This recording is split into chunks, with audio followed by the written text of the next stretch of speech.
demikian para sahabat radhiyallahu anhum wa ardahum tidak menitiskan air mata kecuali kepada tempat yang memang layak mereka untuk menitiskan air mata. Di antara yang menjadi tempat titisan air mata para sahabat radhiyallahu anhum wa ardahum, sehingga titisan air mata itu memenuhi kepada seluruh para sahabat di kota Madinah, yang tidak pernah terjadi di kota Madinah banyaknya air mata menitis daripada mata-mata para sahabat kecuali 2 kali. Kali yang pertama adalah ketika wafatnya Nabi Muhammad sallallahu alaihi wa ala alihi wasallam. Dalam Sunan Al-Imam At-Tabarani, pada penghujung bulan Safar, baginda Rasulullah sallallahu alaihi wa ala alihi wasallam mengumpulkan seluruh para as-sahabah. Lalu baginda Rasulullah bersabda dalam keadaan beliau mulai sudah mengalami sakit pada penghujung daripada bulan Safar, yang mana pada bulan berikutnya beliau kembali kepada Allah Subhanahu wa taala. Dalam khutbahnya beliau menyampaikan, "Wahai sekalian sahabat-sahabat aku, adakah di antara kamu yang pernah aku sakiti untuk agar supaya menuntut balas kepada aku kali ini sebelum dia menuntut balas kepada aku nanti di akhirat?" Meminta qisas, meminta agar supaya sesiapa yang pernah disakiti oleh baginda Rasulullah, dan mustahil baginda Rasulullah menyakiti sesiapa. Beliau yang hanya diutus membawa rahmat, beliau yang tidak keluar daripada lisannya kecuali kata-kata mengasihi, beliau yang tak ada mana-mana makhluk mempunyai kasih sayang seperti beliau, beliau yang tidak pernah membalas dengan sedikit keburukan kepada orang yang melakukan kejahatan kepada beliau. Walau demikian pun masih baginda bertanya, "Siapa di antara kamu yang pernah aku sakiti untuk menuntut balas kepada aku hari ini sebelum menuntut balas kepada aku nanti di akhirat?" Wahai sekalian orang-orang pengikut kepada insan terulung ini, sudahkah kita menegakkan satu timbangan antara ta'amul muamalah kita dengan sesama kita, interaksi sesama kita, ahli keluarga, kawan dan juga jiran kita, bahkan kaum muslimin secara amnya? Sudahkah kita memperhitungkan hubungan antara kita dengan mereka, yang mana dalam hubungan ini ada pertanggungjawaban antara kita dengan Allah Subhanahu wa taala? Sudahkah kita memperhitungkan kata-kata yang keluar daripada mulut kita ini, yang mungkin kata-kata ini menyakiti, menodai ataupun mengganggu kepada perasaan orang lain, yang mana ini adalah merupakan hak kepada orang yang kita sakiti dengan kata-kata kita untuk menuntut kepada kita di dunia ataupun di akhirat? Kita tidak merasa aman daripada apa jenis hukuman yang diberikan oleh Allah Subhanahu wa taala, oleh kerana baginda Rasulullah pun merasa tidak aman. Oleh kerana demikian baginda mengatakan, "Siapa di antara kamu yang pernah aku sakiti untuk menuntut balas kepada aku?" Beliau yang bersabda di dalam hadis Sahihul Bukhari mengatakan bahwasanya di hari kiamat nanti akan ada kambing yang diutus atau yang akan dibangkitkan oleh Allah Subhanahu wa taala dengan kambing yang lain, agar supaya kambing ini menggunakan tanduknya dan menghantam kambing yang lain dengan tanduknya, disebabkan oleh kerana qisas kepada kambing itu yang ketika di dunia menghantam dengan tanduknya kepada kambing yang lain itu, diambil qisas oleh Allah Subhanahu wa taala. Kambing yang kedua-duanya setelah diambil haknya satu dengan yang lain dijadikan debu oleh Allah Subhanahu wa taala. Allah tidak zalim kepada hambanya. Allah tidak zalim kepada sekian makhluknya. Masing-masing akan diberikan apa yang menjadi hak kepada masing-masing daripada makhluknya, termasuk hayawan. Bila mana ini hayawan, apatah lagi insan yang mukallaf, diberi akal sihat oleh Allah untuk berfikir, untuk mengetahui mana yang hak, mana yang batil, untuk menilai kata-kata yang keluar daripada lisannya, kata-kata yang baik atau yang buruk, kata-kata yang menyakiti atau tidak, untuk menilai jari-jari kita ini ketika menaip dalam Facebook atau Twitter yang akan dibaca oleh sekian ramai orang daripada kata-kata yang memaki ataupun menodai marwah kepada orang lain. Pertanggungjawaban tangan ini di hadapan Allah Subhanahu wa taala. Kita bukan bermuamalah dengan siapa saja yang baca apa yang kita tulis daripada kata-kata yang mungkin menyakiti orang lain, tapi tanggung jawab kita kepada Allah Subhanahu wa taala. Ma yalfidhu min qaulin illa ladaihi raqibun atid. Tidak melafazkan satu lafaz kecuali ada raqib dan atid yang mencatatnya. Untuk apa itu malaikat ditugaskan oleh Allah mencatat setiap lafaz yang keluar daripada lisan setiap makhluk kalau bukan untuk pertanggungjawaban di hadapan Allah Subhanahu wa taala. Walihada mereka para as-sahabah akan meletakkan sesuatu di mulutnya. Bila mana ingin bercakap, berpikir dulu, adakah percakapan itu baik atau tidak baik. Kalau tak baik, tak diturunkan itu benda, karena lidah ini adalah tak punya break untuk bercakap. Dia terus macam tu dia bercakap. Walihada kata baginda Rasulullah, man kan yu'min billah wal yaumil akhir falyakul khairan aw liyasmut. Barang siapa beriman kepada Allah dan hari akhir, banyak diam atau berkata yang baik atau keep silent. Itu pembicaraan dinilai dengan perak, diam itu nilainya sama dengan emas. Karena kalau bercakap ada pertanggungjawaban kepada cakap ini. Kalau baik dapat ganjaran, kalau tak baik akan dinilai dosa oleh Allah. Tapi kalau diam, dia tak ada apa-apa pertanggungjawaban kepada Allah. Kecuali kalau orang diam tengok benda yang mungkar, dia tengok saja dia diam. Sama juga dia dengan orang buat benda yang mungkar itu. Faham tu? Walihada kata baginda Rasulullah sallallahu alaihi wa ala alihi wasallam, siapa di antara kamu yang ada pernah aku sakiti hendaklah menuntut balas kepada aku kali ini. Sebagai tanda kiasan, saya tidak sanggup untuk dituntut oleh kamu nanti di akhirat.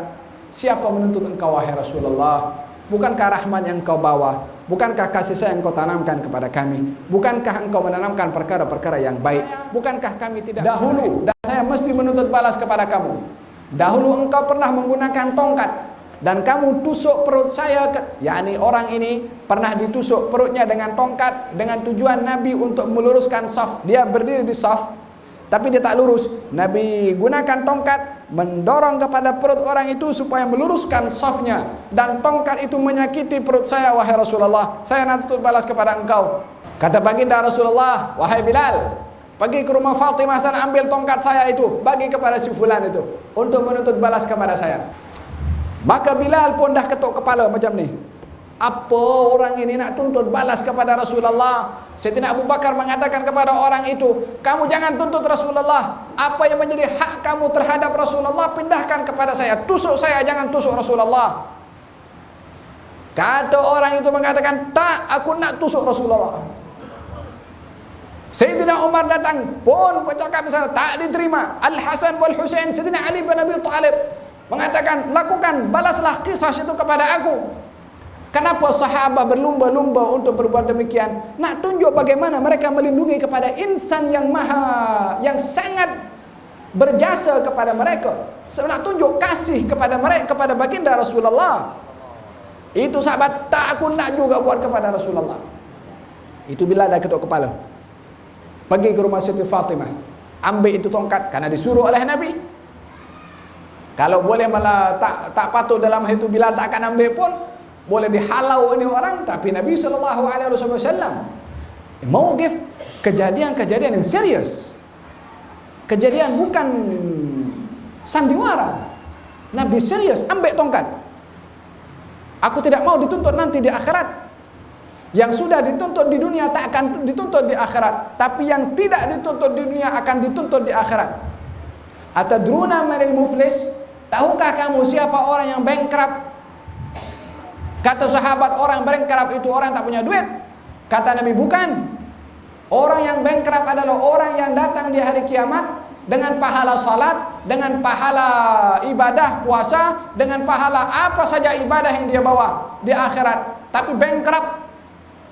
Macam mana orang bankrupt di akhirat dengan membawa ganjaran pahala? Ya, dia datang dengan membawa pahala, tapi mulutnya itu tak pernah jaga untuk menodai, menyakiti perasaan orang lain. Wa qad syatama hadza, memaki kepada si fulan, mengambil harta si fulan, membunuh kepada si fulan, sehingga banyak orang yang dimaki, yang diambil hartanya atau yang dibunuh, orang-orang yang dizalimi. Itu orang-orang yang dizalimi menuntut balas kepada si zalim itu, walaupun ibadah, walaupun salat, walaupun datang surau, walaupun banyak berzikir, walaupun beribu-ribu khatam Quran, tapi perhubungannya dengan orang lain tidak baik, banyak zalim kepada orang lain. Orang yang dizalimi akan menuntut kepada si zalim nanti di akhirat. Tuntutan di akhirat bukan nak duit, bukan nak tahta, bukan nakkan apa-apa, nakkan ganjaran yang dibawa oleh orang yang zalim itu yang banyak ganjarannya. Had, bagi kepada aku sekarang tak nak duit. Sehingga ganjaran pahala ibadah yang dia buat itu diberikan kepada si orang yang dizalimi. Sampai habis dia punya ganjaran pahala, sementara kezalimannya masih banyak lagi. Diambil dosa orang yang dizalimi di dunia, diletakkan kepada bahu orang yang zalim tadi, sehingga masuk neraka dengan kezaliman orang lain. Dengan kezalimannya terhadap orang lain. Ini orang yang bankrupt. Sebab apa? Muamalahnya dengan orang lain tidak baik. Maka dituntut oleh Allah Subhanahu wa taala. Baginda nak mengelak daripada perkara yang demikian, walaupun baginda tak pernah menyakiti kepada orang lain. Kata baginda Rasulullah, ambil tongkatnya, bagi kepada si fulan itu. Diambil tongkat itu oleh si fulan.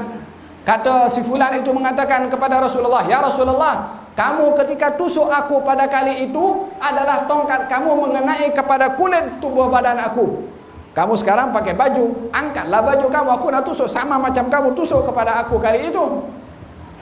Nabi pun angkat. Rasa takut yang begitu memang serius keadaan para ini bukan guruan. Maka sahabat itu mendekati kepada Rasulullah, dan ketika ingin menghulurkan tongkatnya menusuk kepada perut Rasulullah SAW, dihampiri lalu dipeluk oleh sahabat itu sehingga pipinya menyentuh kepada perut Nabi Muhammad SAW. Mengatakan, ya Rasulullah, tak boleh saya nak berbuat begitu kepada engkau wahai Rasulullah, tetapi saya ingin melakukan demikian agar supaya terakhir yang berlaku antara saya dengan engkau, sentuhan kulit saya dengan kulit engkau, karena saya tahu engkau akan berpisah dengan kami. Wahakadha sikap para sahabat dalam khutbah yang disampaikan oleh baginda Rasulullah SAW,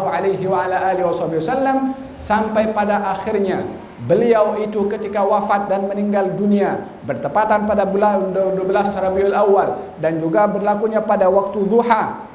Setelah pagi harinya baginda menyuruh kepada Sayyidina Abu Bakar As-Siddiq untuk mengimamkan salat pada waktu salat subuh. Didapati Rasulullah yang sedang keluar tanpa didukung oleh sesiapapun juga pada waktu salat subuh, membuka tirai rumahnya, melihat kepada para sahabat berada dalam satu saf menjadi makmum kepada Sayyidina Abu Bakar As-Siddiq radhiyallahu anhu wa ardhah.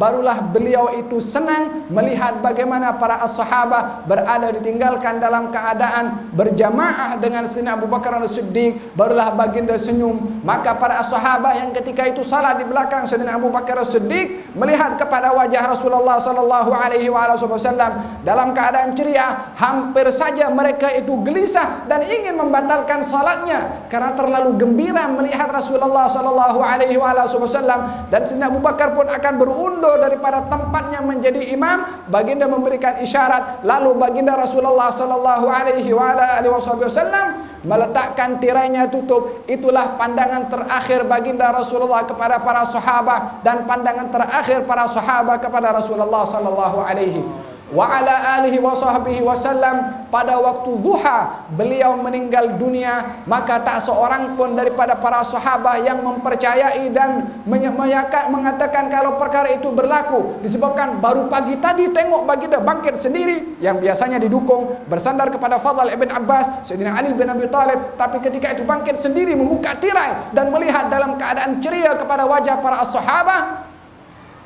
Didapati para sahabat meyakini kalau baginda sudah sehat, akan tetapi itu pandangan terakhir Rasulullah sallallahu alaihi wa ala alihi wasallam kepada para sahabatnya. Sayyidina Umar bin Khattab mengatakan, barang siapa yang mengatakan Muhammad meninggal dunia, aku akan penggal kepalanya dengan pedang ini. Kata Sayyidina Umar bin Khattab radhiyallahu anhu wa ardhah, karena tidak dapat mengawal akan kecintaannya kepada Rasulullah sallallahu alaihi wasallam dan tak mahu berpisah dengan baginda Rasulullah, sehingga ditenangkan oleh Sayyidina Abu Bakar As-Siddiq mengatakan dalam firman Allah Subhanahu wa taala, afa immata innaka mayyitun wa innahum mayyitun. Sesungguhnya engkau wahai Muhammad akan meninggal dunia dan semua manusia pun akan meninggal dunia. Dalam dibacakan juga firman Allah Subhanahu wa taala dalam Al-Qur'anul Karim, kata Sayyidina Umar bin Khattab, wallahi seakan-akan ayat itu baru kali ini aku dengar, walaupun sudah sekian lama aku dengar akan ayat Al-Qur'anul Karim yang menceritakan bahwasanya baginda Rasulullah sallallahu alaihi wa ala alihi wasallam akan meninggal dunia. Inqalabtum ala aqabikum, adakah kalau fa immata au qutila inqalabtum ala aqabikum, adakah kalau kamu melihat kepada Rasulullah ini meninggal dunia ataupun dibunuh, kamu berpaling dengan tidak mentaati kepada ajaran yang dibawa olehnya? Kata Sayyidina Umar mengatakan, seakan-akan aku pertama kali mendengarkan ayat itu setelah dibacakan oleh Sayyidina Abu Bakar As-Siddiq radhiyallahu anhu wa arda. Tidak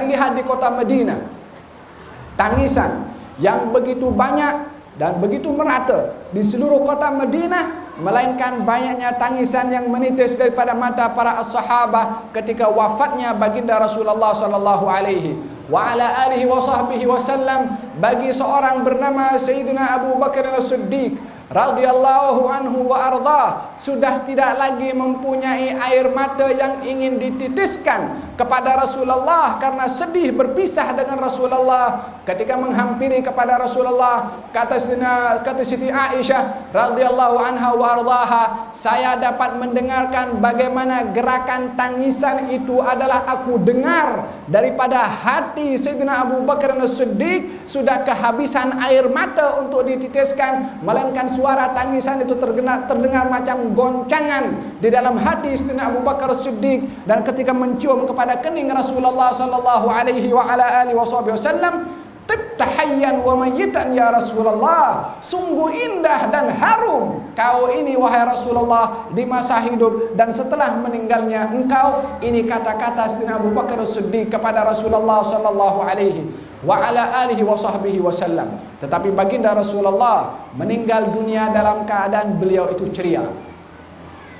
Keceriaan nampak pada wajahnya karena melihat umatnya berada dalam keadaan saf yang sama di belakang Sayyidina Abu Bakar As-Siddiq, dan tidak ada perkara yang lebih menggembirakan Rasulullah melainkan daripada kepaduan dan satu hatinya umat Nabi Muhammad sallallahu alaihi wasallam.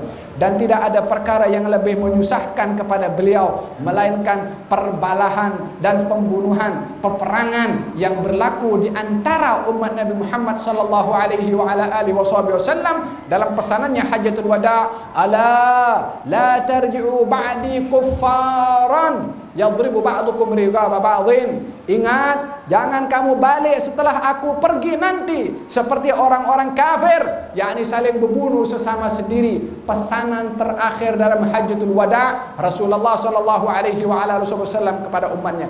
Tidak ada perkara yang lebih menggembirakan beliau kecuali daripada persatu hatinya umat Nabi Muhammad sallallahu alaihi wasallam, dan tidak ada perkara yang menyusahkan kepada beliau melainkan daripada perbalahan, perselisihan, pembunuhan yang berlaku di antara umat Nabi Muhammad sallallahu alaihi wa ala alihi wasallam.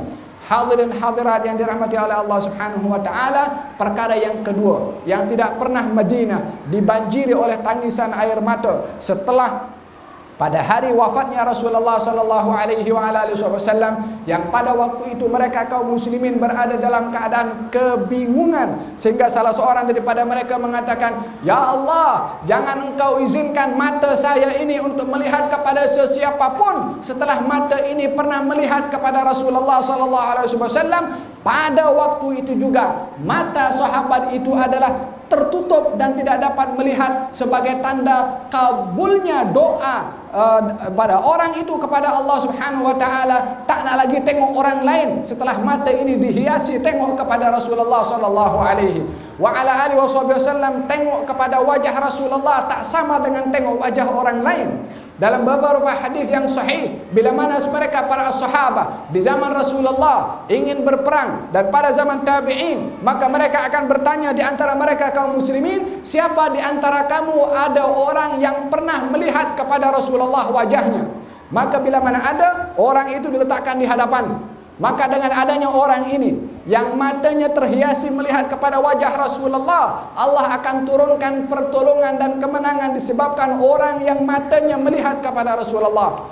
Bila mana dalam peperangan yang akan datang akan diseru, adakah di antara kamu orang yang pernah melihat kepada wajah Rasulullah? Dikatakan tidak ada. Kalau begitu siapa di antara kamu yang pernah tengok kepada orang yang pernah tengok kepada wajah Rasulullah sallallahu alaihi wasallam? Diletakkan di depan, diturunkan pertolongan oleh Allah Subhanahu wa taala. Tak sama mata tengok kepada Rasulullah dengan mata tengok kepada orang lain. Untuk mata ini dapat melihat kepada Rasulullah nanti di akhirat, jaga mata ini ketika di dunia untuk tidak melihat kecuali kepada apa-apa yang diridai oleh Allah dan Rasulnya.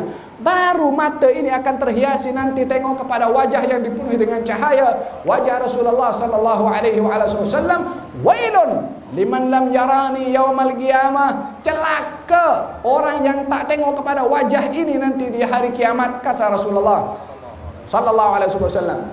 Celaka orang itu yang tak tengok wajah ini. Gal kata Siti Aisyah, siapa orang itu ya Rasulullah yang tak boleh tengok wajah engkau nanti di hari kiamat? Kata Rasulullah, orang yang bila mana disebut nama aku, dia tak berselawat kepada aku. Orang itu yang tak tengok kepada aku nanti di hari kiamat. Walihada setiap kali disebut nama Rasulullah, sebut sallallahu alaihi wasallam, alaihi salatu wassalam, supaya mata ini terhiasi tengok kepada wajah orang yang terulung dan termulia ini. Walihada itu kali pertama Madinah dipenuhi dengan titisan air mata ketika baginda Rasulullah kembali ke rahmat Allah Subhanahu wa taala. Kali yang kedua adalah di zaman Sayyiduna Abu Bakar As-Siddiq radhiyallahu anhu wa ardhah, ketika didatangi oleh Bilal daripada negeri Syam datang ke kota Madinah setelah sekian lama tidak menziarahi Rasulullah sallallahu alaihi wa ala alihi wasallam. Maka Bilal ketika datang berziarah kepada Rasulullah mengatakan, dipanggil oleh Sayyidina Abu Bakar untuk mengumandangkan azan. Kata Bilal, saya tak nak azan selepas Rasulullah. Sayyidina Umar meminta, pun dijawab yang sama, sehingga datang Al-Hasan wal Husain, cucu baginda Rasulullah, meminta kepada Bilal untuk mengumandangkan azan. Kata Bilal mengatakan, saya tak sanggup nak menolak permintaan dua orang ini, sebab ini adalah keturunan Rasulullah, orang yang saya kasihi. Maka permintaannya kalau ditolak macam saya menolak permintaan datuknya, tak berani apa nak kata kepada datuknya kalau saya tolak orang ini minta kepada saya. Maka dia pun mengumandangkan azan. Ketika dikumandangkan azan, didengar di kota Madinah, yang setelah 2 tahun lebih mereka berada di kota Madinah tidak pernah lagi mendengar suara yang biasa mereka dengar di zaman Rasulullah sallallahu alaihi wasallam. Baru mereka orang-orang di kota Madinah, laki-laki perempuan keluar daripada rumahnya, Abu ya Rasulullah, adakah Rasulullah dibangkitkan kembali? Karena mendengar suara yang biasa didengar di zaman Rasulullah sallallahu alaihi wa ala alihi wasallam. Maka Bilal ketika mengumandangkan asyhadu anna Muhammadar Rasulullah, mereka orang-orang berada di kota Madinah pun tidak dapat mengawal perasaan mereka karena ingatan mereka kepada nama Muhammad yang selalu disebut pada azan. Tapi suara ini istimewa, suara ini selalu dengar di zaman Rasulullah. Maka mereka menyadari seakan-akan Rasulullah dibangkitkan. Bilal sampai kepada asyhadu anna Muhammadar Rasulullah, tidak lagi dapat menyempurnakan azannya. Memorinya kembali ingatan bersama dengan Rasulullah, memorinya selalu bersama dengan Rasulullah, sehingga tidak disebut disebut nama Muhammad, melainkan ingatannya mengenang kepada kenangan manis indah bersama dengan Rasulullah sallallahu alaihi wasallam. Ma ru'yatil Madinatu, tidak pernah Madinah itu dilihat dipenuhi dengan air mata setelah wafatnya Rasulullah, melebihi daripada banyaknya titisan air mata ketika Bilal mengumandangkan azan dan ahli Madinah semua pada menitiskan air mata. Ingat, air mata selagi masih ada di dunia yang Allah berikan kepada kita, titiskan kepada tempat yang memang diridhai dan disukai oleh Allah Subhanahu wa taala, agar supaya mata ini tidak menangis nanti di sana. Mata tidak akan menangis dua kali. Menangis di sini akan aman di sana. Tak menangis di sini akan menangis di sana. Ya Allah, jagalah mata kami ini supaya kami dapat menitiskan air mata karena takut kepada Engkau, karena membaca Al-Qur'anul Karim, karena berjaga di jalan Engkau ya Allah, dan karena kerinduan kepada baginda Rasulullah, untuk Engkau jaga mata ini tidak menangis nanti di akhirat ya Rabbal Alamin. Tanamkan kepada hati kami kerinduan untuk berjumpa denganmu dalam keadaan Engkau ridha kepada kami. Tanamkan kepada kami kerinduan untuk berjumpa dengan kekasihmu Nabi Muhammad sallallahu alaihi wasallam, untuk kami dapat dicatat dalam golongan orang-orang yang hampir kepadanya. Jadikan mata-mata kami inilah termasuk daripada mata-mata yang melihat kepada wajah orang yang begitu mulia itu, wajah yang disinari dengan rahmat, yang Engkau telah utuskan beliau dengan membawa rahmat. Ya Allah, Allahumma hdina bihudak waj'alna mimma yusari'u fi ridhak wa la tuwallina waliyan siwak wa la taj'alna mimman khalafa amraka wa asak. Ya Allah, ampunkan dosa kami, maafkan kepada kami, jadikan kami golongan orang-orang yang suka bertaubat kepada Engkau, memohon ampun kepada Engkau, selalu memakmurkan kepada rumah Engkau. Jadikan kami orang-orang yang beriman, tambahkan iman di dalam hati kami, berikan keyakinan kepada kami. Ya Allah, tambahkan kecintaan kami kepada Engkau, tingkatkan kecintaan kami kepada Nabi Muhammad sallallahu alaihi wasallam, sehingga kecintaan kami kepadamu dan kepada Rasulullah melebihi daripada selain Engkau dan selain daripada Rasulullah sallallahu alaihi wasallam. Tanamkan kepada kami akan manisnya iman, dan jadikan hati dan jiwa kami merasai, mencicipi manisnya iman yang Kau beri kepada hamba-hambamu yang saleh. Ya Rabbal Alamin, Ya Rabbal Alamin, Ya Rabbal Alamin. Kami berada di rumahmu, menjadi tetamu kepadamu. Maha suci Engkau untuk menghampakan sesiapa yang menjadi tetamu kepada Engkau. Kami mohon kepadamu ya Allah, untuk Engkau pelawa kami sebagai tamu kepada Engkau di dunia, di barzakh dan juga di akhirat ya Rabbal Alamin. Jadikan kalimat terakhir yang keluar daripada lisan kami ini kalimat la ilaha illallah Muhammad Rasulullah sallallahu alaihi wa ala alihi wasallam. Jadikan kami orang-orang yang ikhlas dalam ibadah kami, dalam salat kami, dalam puasa kami, dalam sedekah kami, dalam berjiran kami, dalam berkeluarga kami. Ya Allah, jadikan ibadah keseluruhan kami ikhlas kerana Engkau, untuk Engkau terima amal ibadah kami ya Rabbal Alamin. Allahumma jama'na hadha jama'an marhuma wa tafarruqna min ba'dihi tafarruqan ma'suma wa la taj'alna wa la minna wa la hawalaina syaqiyan wa la mahruma ya Rabbal Alamin. Sallallahu alaihi wasallam Muhammadin wa ala alihi wasallam. Alhamdulillah rabbil alamin. Wassalamu alaikum warahmatullahi wabarakatuh.